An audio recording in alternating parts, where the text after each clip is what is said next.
Çin'de komünist rejimin baskı ve soykırım politikaları uyguladığı Doğu Türkistan'la ilgili Birleşmiş Milletler'den açıklama geldi.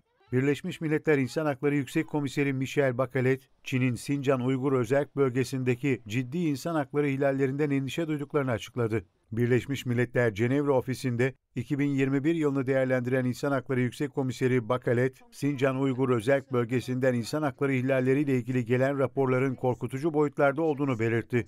Birleşmiş Milletler'den bir heyetin bölgeyi ziyaret etmesi için Çinli makamlarla görüşmelerinin devam ettiği bilgisini paylaşan kendisinin de 2021 yılının ilk çeyreğinde Sincan Uygur Özerk Bölgesi'ni ziyaret edeceğini bildirdi. Birleşmiş Milletler verilerine göre en az 1 milyon Müslüman Uygur Türk'ü kendi rızası dışında toplama kamplarında tutuluyor.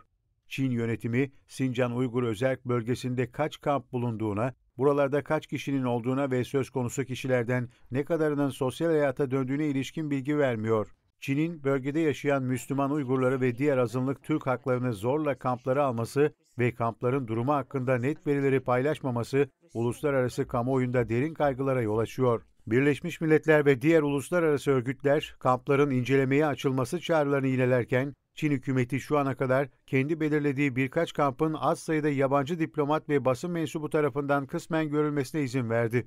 Çin makamları, Birleşmiş Milletler yetkililerinin doğrudan bilgi almak amacıyla bölgede serbestçe inceleme yapma talebini ise geri çeviriyor.